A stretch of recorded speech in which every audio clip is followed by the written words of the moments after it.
Hi guys, అందరూ ఎలా ఉన్నారు? జీవితంలో మాత్రం చాలా చాలా ఏమంటారు లోన్లీగా, అసలు మాటల్లో చెప్పలేను.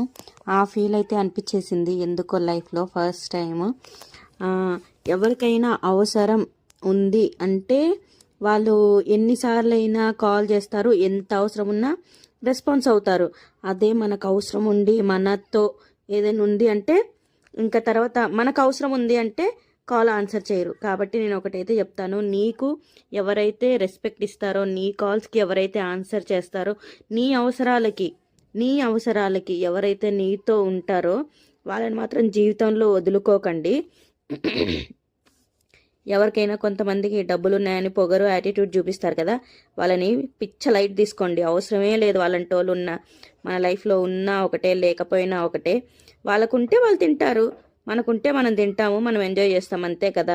మన అవసరాలు అప్పుడేమో వాళ్ళకి మన అవసరం అప్పుడు వాళ్ళకి గుర్తురారు, వాళ్ళ అవసరాలు అప్పుడు మాత్రం మనం గుర్తొస్తాము. అదే మిడిల్ క్లాస్లో ఉన్న మెయిన్. ఇలా ఉన్నప్పుడు ఎంత ఒక జెన్యున్ పర్సన్కైనా సరే ఇలా చేస్తూ ఉంటే, ఒక జెన్యున్ వాళ్ళు ఎవరైనా వచ్చి హెల్ప్ కావాలి అన్నప్పుడు మాత్రం ఇలా ఇలాంటి మిస్ఫైర్ అవుతున్నప్పుడు గుర్తొచ్చి వాళ్ళు జెన్యున్గా ఉన్నా కూడా మనం హెల్ప్ చేసే సిచ్యువేషన్లో ఉన్నా మనకి హెల్ప్ చేయాలనిపించదు. ఎందుకంటే ఆల్రెడీ ఒకసారి ఇలా ఫేస్ చేశాం కదా, ఇంకోసారి చెయ్యాలా, అవసరమా అనే ఫీల్కి వచ్చేస్తుంది.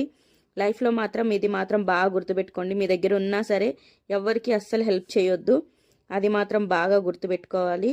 వాళ్ళకి ఎంత అవసరం ఉన్నా మనకి కాల్స్ చేసినా కూడా ఇగ్నోర్ చేయండి. అప్పుడు పెయిన్ సిచ్యువేషన్ బాగా అర్థమవుతుంది.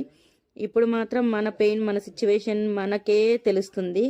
ఆ లోన్లీనెస్, అయ్యో నేను ఈ సమయానికి ఇంతమందికి హెల్ప్ చేశానే కానీ నాకు ఈ టైంలో హెల్ప్ చేయడానికి ఎవరూ లేరు అనేది మాత్రం బాగా అర్థమవుతుంది. అంటే సిచ్యువేషన్స్ అలా ఉంటాయేమో, మరి నాకు తెలియట్లేదు.